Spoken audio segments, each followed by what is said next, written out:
At 2:47 a.m., Alex Mercer stood alone in the kitchen of the Montclair house he had once believed would be his forever home. The digital clock on the microwave glowed red in the darkness. The rest of the house was quiet in that unnatural way. Places become quiet when something irreversible is about to happen. Marissa didn't cry. She didn't hesitate. She didn't even look directly at him. "I'm done with this," she said calmly. "You need to accept it." She said it the way someone closes a meeting. Clean, efficient, final. 12 years collapsed into one sentence. What surprised Alex wasn't the words. It was his own reaction.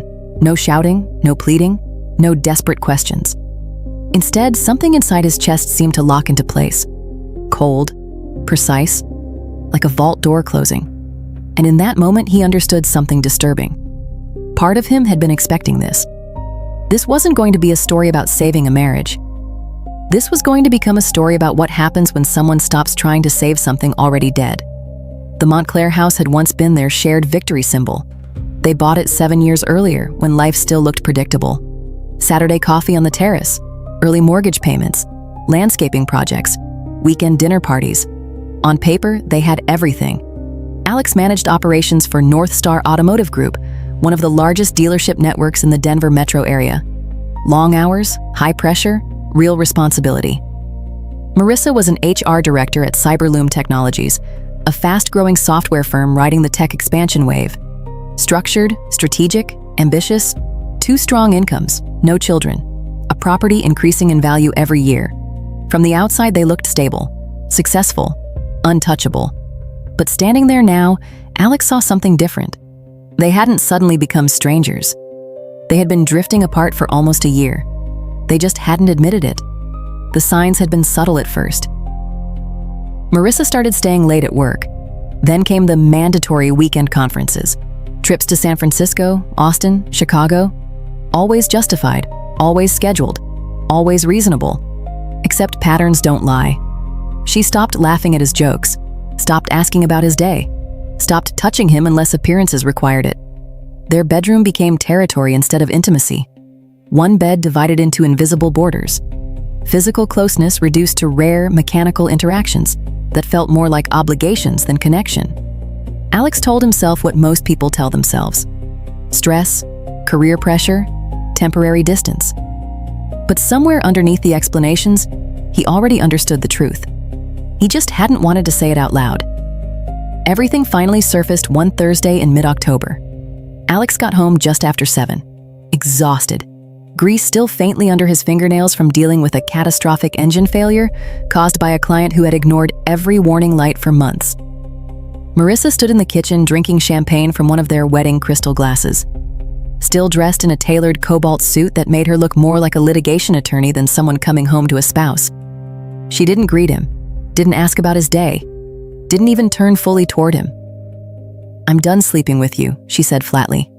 No emotion, no discussion, just a verdict. Most men would have reacted immediately. Anger, confusion, desperation. Alex just nodded once. That internal lock clicked again. He went upstairs without arguing, without asking questions, without trying to negotiate something already decided without him. He packed one bag, clothes, laptop, documents, a few personal items. He left everything symbolic behind. Wedding albums, vacation photos, the framed version of their past. He placed his house key on the dresser like evidence and walked out without saying goodbye. The night air felt colder than it should have. He drove to Lakewood, to Rayson Cole's apartment. Rayson had been his friend long enough to understand one rule. If someone shows up after midnight with a bag, you don't interrogate them. Rayson opened the door, took one look at Alex, handed him a beer, and pointed toward the spare room. No questions. That kind of loyalty is rare. That night, Alex didn't collapse emotionally. He went into operational mode.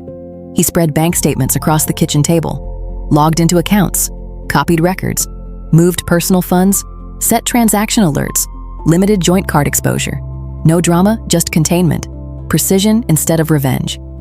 By sunrise, he had already called Julian Kane, one of Denver's most aggressive divorce attorneys. Expensive, strategic, feared in courtrooms for his preparation rather than theatrics. Julian's office sat high above downtown in a glass tower that reflected the city back at itself. Inside, everything was quiet, neutral, expensive without being flashy. Julian looked exactly like someone who had seen every version of betrayal. Mid-50s, perfect tailoring, measured voice, eyes that evaluated instead of sympathized. Alex explained everything in under 5 minutes. No emotional language, just facts. 12 years together, 10 married, no children. Physical separation initiated unilaterally. Julian listened without interruption, then asked one question. "Do you have a prenuptial agreement?" Alex nodded. Signed 7 years earlier. At the time, it had seemed like paperwork. Marissa's father had insisted. Back then, it felt unnecessary. Now it felt like foresight. Julian reviewed the document slowly, then stopped at one specific section. His expression changed just slightly. "Interesting," he said quietly. And that was the moment the story stopped being about heartbreak and started becoming about leverage. The prenuptial agreement was long, dozens of clauses covering scenarios most couples assume will never apply to them. Asset protections, liability structures, financial disclosures, language designed for worst-case scenarios nobody believes will happen to them. 7 years earlier, Alex and Marissa had signed it almost playfully. They had been confident, young, certain they were different from the couples who needed those protections.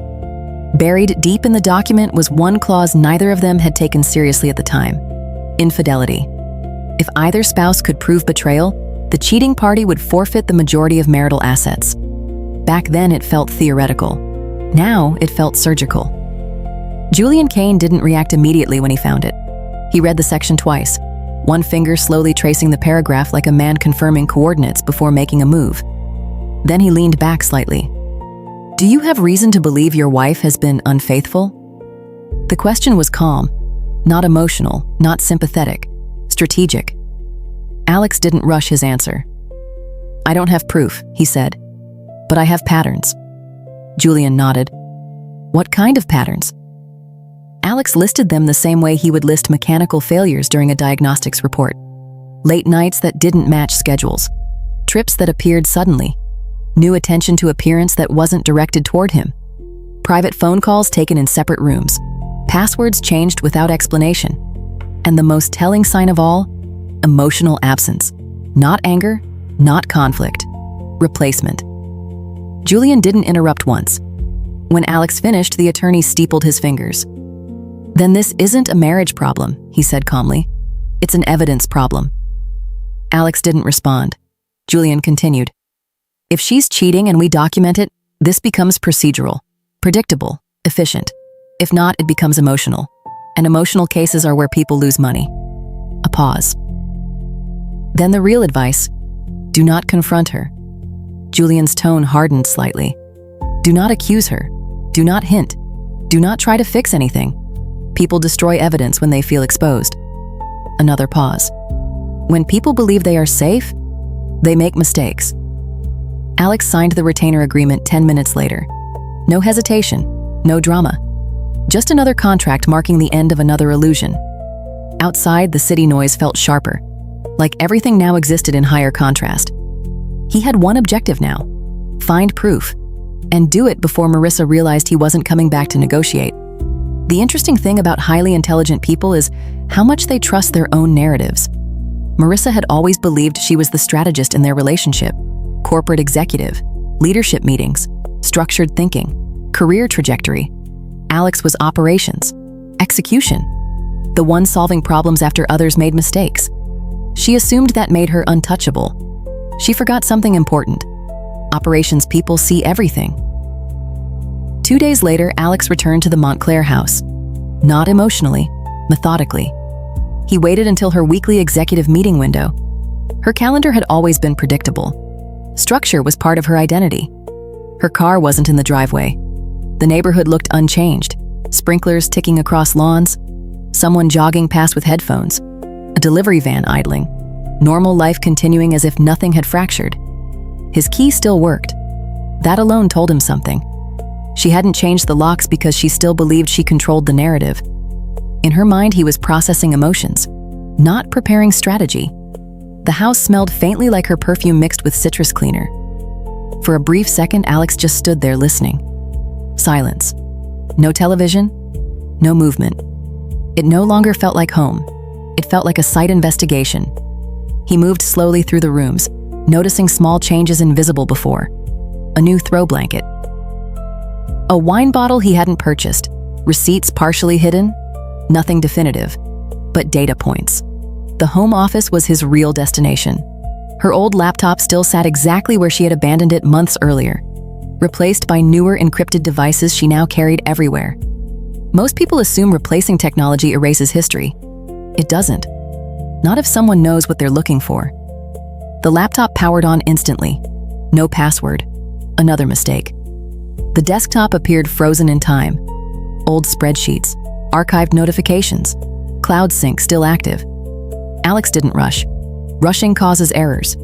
He started with financial cross-checks, expense logs, travel reimbursements, calendar sync mismatches. Patterns began forming. Trips labeled corporate, bookings labeled personal, location timestamps that didn't match official schedules. Then the messages. He didn't snoop randomly. He followed timelines. 8 months of correspondence. One name appearing repeatedly. Ethan Caldwell, consultant, frequent traveler, professional opportunist. Their communication was structured, planned, careful, built around Alex's work hours. The word that appeared often, safe. That told him everything.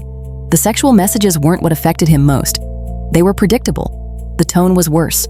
Casual dismissal, describing him as infrastructure, reliable, financially useful, emotionally irrelevant. One message held his attention longer than the rest. He's stable. That's what he's good for. Alex stared at that sentence until the screen dimmed. No rage, just recalibration. Ethan's responses were predictable. Talk about authenticity, passion, emotional awakening. Language men use when they want access without responsibility. A quick background search showed a pattern. 2 divorces, consulting contracts across multiple cities, relationships with attached women, temporary loyalty specialist, predictable behavior. What neither of them seemed to understand was simple. The marriage didn't become mechanical because of lack of passion. It became mechanical because she had emotionally exited long before physically leaving. Alex documented everything, methodically. Screenshots categorized by date, financial records matched to trips, 3 separate backups. If she deleted everything tomorrow, nothing would be lost. By the time he shut the laptop, he wasn't guessing anymore. He had confirmation. More importantly, he had sequence. She hadn't fallen into an affair. She had engineered one. When Alex met Julian again days later, he didn't need to explain much. The attorney reviewed the material quietly, flipping pages slowly. Finally, Julian gave a small, approving exhale. That, he said, tapping the evidence, is leverage. He organized the documents like a trial preview. Timeline, financial misuse, contract violation, infidelity. Everything aligned. A judge will like this, Julian said. Judges like organized truth. His advice was simple. Timing matters more than anger. If you move too early, she prepares. If you move correctly, she reacts. He explained how she might claim privacy violations, how shared property law applied, how financial misuse strengthened the case. Every angle covered. They were no longer reacting. They were positioning. Julian suggested waiting another week. Let confidence grow. People expose themselves most when they believe they've already won. 4 days later, Marissa called. Not emotional, not late at night. Midday, controlled, predictable. Alex answered calmly. I think we should meet, she said. Somewhere neutral, talk like adults. Not therapy, not apology, negotiation. Alex agreed immediately. As soon as the call ended, he sent Julian one message. She wants to negotiate. Julian replied within seconds. Good. That means she still thinks she has control. And that meant the clock had started. Alex arrived early, not because he was nervous, because preparation was now instinct. The cafe sat downtown among glass buildings and polished sidewalks where professionals conducted quiet wars disguised as meetings. Marissa was already there. Corner table, back to the wall, full view of the entrance. Alex noticed the detail immediately. She used to choose window seats. Now she chose tactical positioning. She wore a tailored navy suit he hadn't seen before. Minimal jewelry, controlled posture. She looked less like a wife and more like an executive closing a deal. For several seconds, he watched her before approaching. studying. She wasn't anxious. She was confident. That told him everything. She believed she controlled the outcome. When he approached, she gave a small, composed smile. "Hey," she said, like colleagues meeting between meetings, not partners ending a decade. She began with neutral questions. "How are you? Where are you staying? Are you managing okay?" Concern language. Image maintenance. Alex answered carefully. Short responses. Slight hesitation. Enough uncertainty to reinforce her expectations. She relaxed visibly. People relax when they believe they have leverage. She leaned back slightly and began presenting her proposal. Not reconciliation. Restructuring. She wanted an open marriage. Legal marriage intact. Financial structure unchanged. Public image preserved. But emotional and physical independence. Or more accurately, freedom for herself. She used language from corporate leadership seminars. Emotional evolution. Modern relationships. Authenticity. Growth. It sounded less like marriage and more like contract renegotiation. She discussed taxes, insurance advantages, property equity, social optics, efficiency. What she was offering was simple. Continue providing stability. Continue providing resources. Continue providing the structure. In return, she would provide honesty about her dishonesty. And she truly believed transparency after betrayal qualified as integrity. Alex listened without interrupting, nodded occasionally, asked careful questions. What boundaries would that involve? How would we explain this to family? How would finances work long term? Each question strengthened her confidence. She thought she was persuading him. In reality, Alex was letting her fully commit to her position. When she finished, she studied his reaction, waiting, measuring. Alex paused long enough to appear thoughtful. "I need time," he said calmly.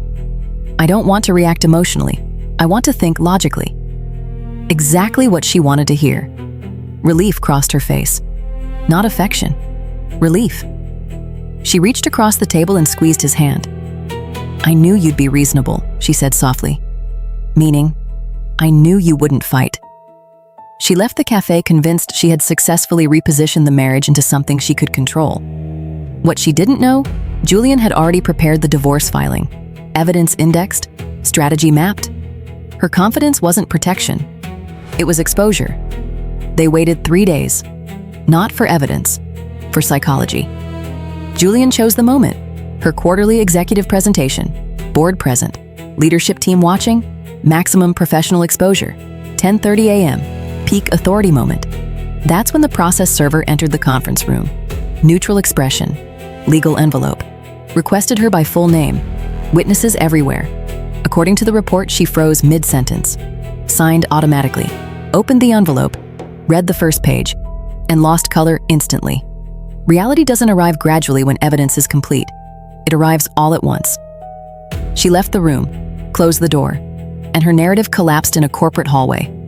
Within an hour, Alex's phone filled with missed calls, then messages, confusion, anger, panic, negotiation attempts. He didn't answer. Julian had been clear. Silence is leverage. Explanations weaken position. Facts had already been delivered. Emotion was irrelevant now. That evening, she found Raisin's apartment. Desperation makes people resourceful. She looked different. Hair loose, makeup imperfect, confidence fractured. Raisin opened the door and immediately understood the situation without words. Alex stepped into the hallway but didn't invite her inside. Neutral ground. "We need to talk," she said quickly. "This is insane. Do you understand what this does to my reputation?" Reputation, not betrayal, not marriage, image. That confirmed everything. She cycled tactics rapidly. Anger, denial, emotional appeal. It didn't mean anything. I was unhappy. I was confused. Then bargaining. "I'll end it. We can fix this. I'll do counseling." Negotiation language again. Alex let her finish, then handed her the printed messages. No drama, no accusation, just evidence. Watching someone read their own words removes all argument. Her expression changed slowly. Denial, calculation, then realization. The moment she understood the completeness of the evidence, her shoulders dropped. Defenses gone. "You wanted me to accept a marriage without intimacy," Alex said quietly. "I did. You wanted freedom and honesty. He nodded toward the pages. You have both. No anger, just outcome. She tried legal arguments. Privacy, admissibility, rights. Alex handed her Julian's card. Talk to your attorney, he said. All communication goes through lawyers now. He stepped inside, closed the door. For a moment they could hear her breathing outside, then footsteps, then silence, then her car starting. Raisin handed him a beer. No questions. You okay? He asked finally. Alex nodded, not happy, not angry, just clear. Yes, he said. And for the first time since that night in the kitchen, he meant it, ready for what came next. The truth was, Alex couldn't immediately name what he felt after everything settled. It wasn't heartbreak. Not for the woman Marissa had revealed herself to be. You can't mourn someone who turns out to be a stranger wearing a familiar face. And it wasn't rage either. Not the explosive kind people expect after betrayal. No broken furniture, no shouting into empty rooms, no late-night emotional collapses. What he felt was something colder, cleaner, final. Like closing a book after a long, complicated story and realizing the ending had been dishonest, but at least it was finished. Done. That was the word that stayed with him. Done trying, done explaining, done investing energy into something already gone. The following weeks became procedural. Filings, subpoenas, strategy calls. Julian Kane moved with quiet efficiency, turning their evidence into something more powerful than anger, structure. The case wasn't framed as emotional damage. It was framed as contractual violation. Marissa hadn't just broken trust. She had broken terms. Joint funds used for hotels. Joint funds used for travel. Joint funds used to maintain the affair she denied. Julian presented it exactly how judges prefer to see it. Not heartbreak, fraud, not incompatibility, deception, not separation, financial misconduct. Marissa hired Dana Pierce within days. Dana had a reputation in Denver's legal circles as someone who fought aggressively for high-income clients. Precise, ruthless, expensive. Dana tried multiple strategies: privacy violation, outdated prenup language, claims of equal contribution, narrative reframing. She tried to reposition Marissa as a partner who had simply grown apart rather than someone who had systematically violated agreements. Julian dismantled each argument calmly. The laptop was marital property. The prenup had been signed with full legal counsel. Financial misuse was documented. Intent was demonstrated. Dana pivoted. She attempted to introduce Ethan as contextual mitigation, suggesting emotional confusion rather than calculated betrayal. Julian had already anticipated that move. Private investigators had already compiled Ethan's background: 42, 2 divorces, consulting contracts across multiple states, a pattern of relationships involving married partners. When legal complications appeared, Ethan disappeared. Accounts deleted, numbers changed, professional ghosting. Julian didn't even need to attack him. His absence spoke louder than testimony. Marissa maintained composure during proceedings. Perfectly tailored clothing, controlled voice, measured body language. But evidence doesn't respond to presentation. Text messages, travel confirmations, expense records, contract language, all telling one consistent story: betrayal, deception, calculated misuse. The final hearing came in mid-December. Holiday decorations already appearing in courthouse hallways, artificial greenery, cheap garlands, seasonal cheer surrounding the quiet end of someone else's marriage.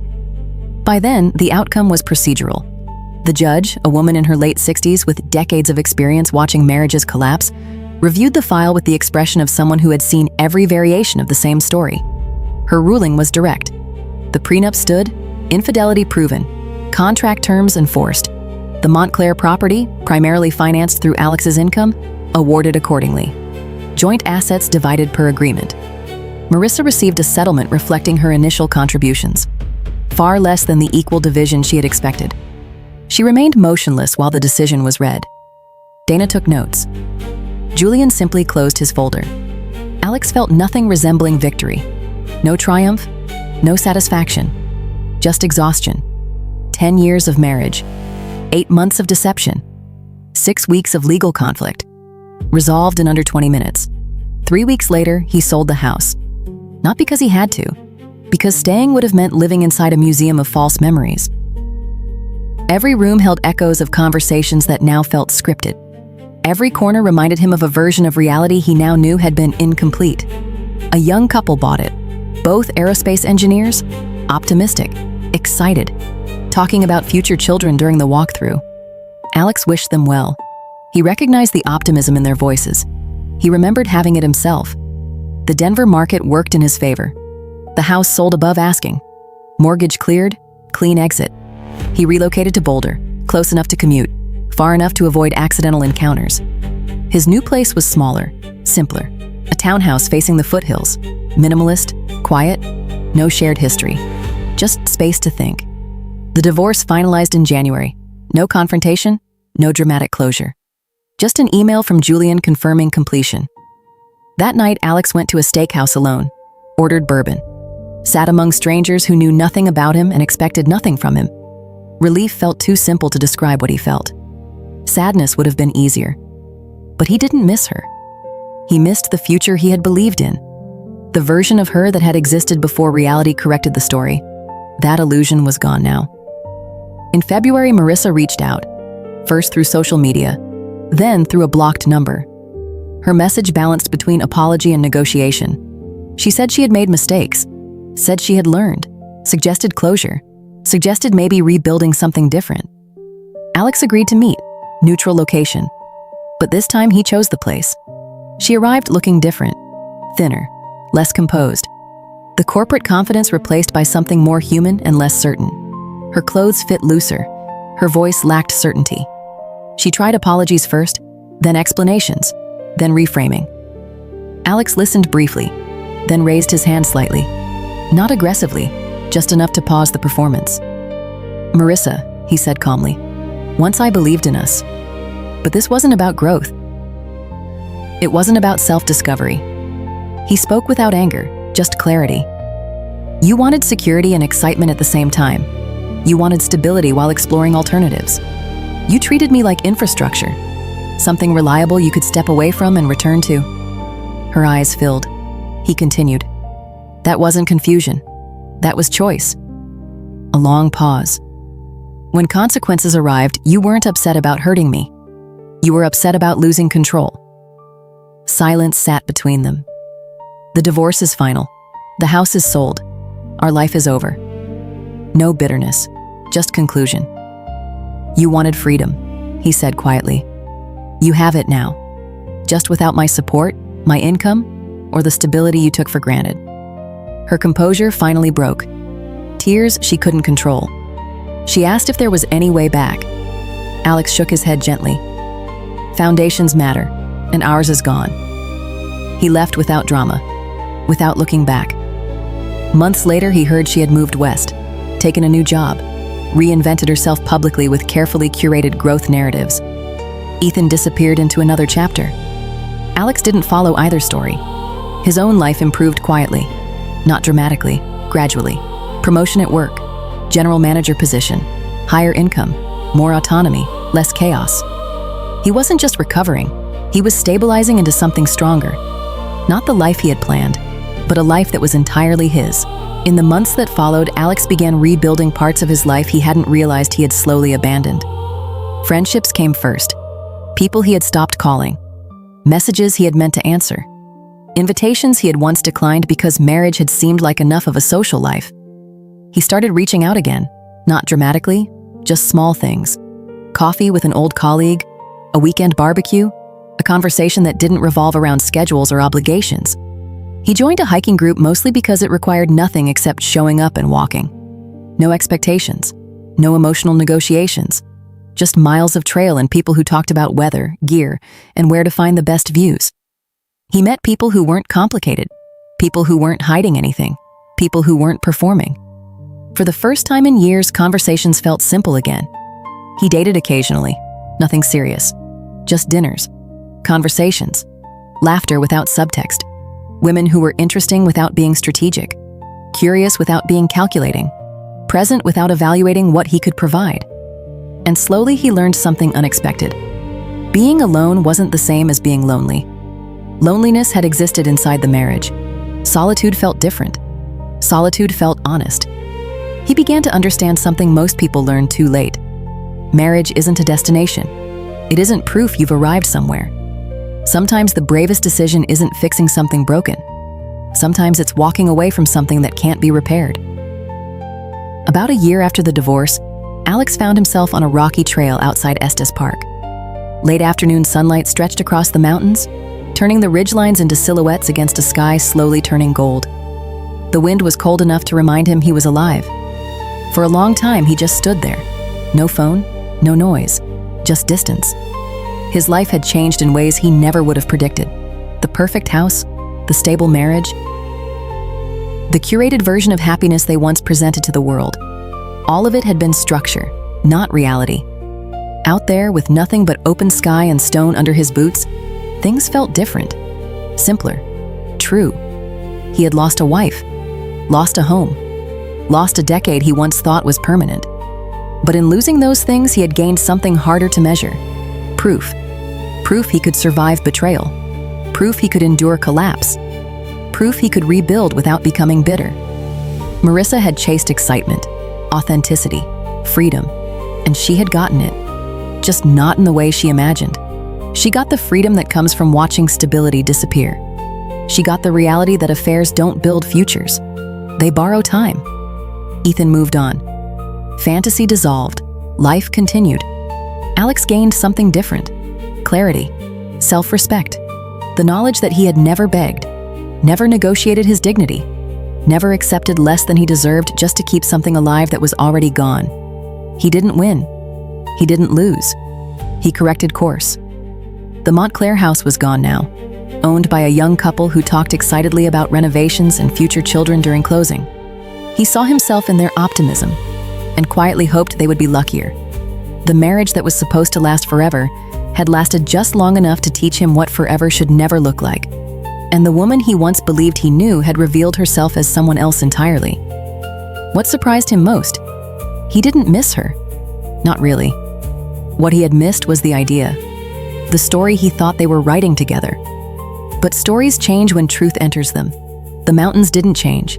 The trails didn't change. And slowly, day by day, his life began to stabilize into something new. Not spectacular, not dramatic, just solid. Standing there watching the sky burn orange and red, Alex realized something surprising. He didn't feel anger anymore, didn't feel sadness, didn't even feel resentment. He felt light. Freedom from pretending everything was fine. Freedom from carrying someone else's emotional weight. Freedom from negotiating his own worth. For the first time in years, he was choosing his own life without guilt. Looking back, he understood something else too. Marissa hadn't just ended the marriage. She had forced him to confront truths he had been avoiding, to stop hoping, to start acting, to choose himself.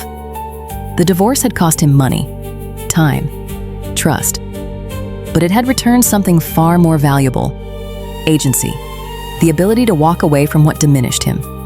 Strength, he realized, isn't staying because you're afraid to leave. Strength is recognizing when something is over and having the discipline to move forward anyway. He learned that love without respect eventually becomes dependency. He learned that sometimes the person you need to rescue isn't your partner, it's yourself. Marissa was somewhere on the West Coast now, probably telling a different version of the story. Maybe she described him as rigid, controlling, unwilling to change. Stories are easy to reshape. Facts are not. 8 months of deception, financial records, messages, timelines. Reality doesn't adjust itself to narratives, and Alex no longer needed anyone else to understand his version. He understood it. That was enough. As twilight settled over the mountains, he started his truck and drove back toward Boulder. Tomorrow he would be back at the dealership, solving problems, managing people, running operations. The day after that, he might hike again, or meet friends, or just sit on his small deck with coffee and a book. No expectations, no performances. Life had become smaller in appearance, but larger in meaning. Less about impressing others, more about understanding what actually made him peaceful. The so-called perfect life hadn't been wrong. It just hadn't been his. Nobody prepares you for discovering the person you married isn't who you believed. Nobody explains how quietly relationships can die while still appearing alive from the outside. Nobody tells you the right decision can feel like failure because it destroys the story you thought you were building. But he understood something now. Failure isn't leaving something broken. Failure is staying because you're afraid of change. Failure is tolerating betrayal because you already invested too much. Failure is accepting less than you deserve because uncertainty feels dangerous. Alex hadn't failed. He had adapted. He had survived. And now he was living again. Marissa could keep California, her reinvention, her version of events. That was her story. Alex had reclaimed something more important, his future. The mountains were still there the next morning. The sunrise painted the sky in impossible colors. The air smelled clean. Coffee tasted simple and good. His life was no longer complicated, no longer performative, just his. And for the first time in years, completely free.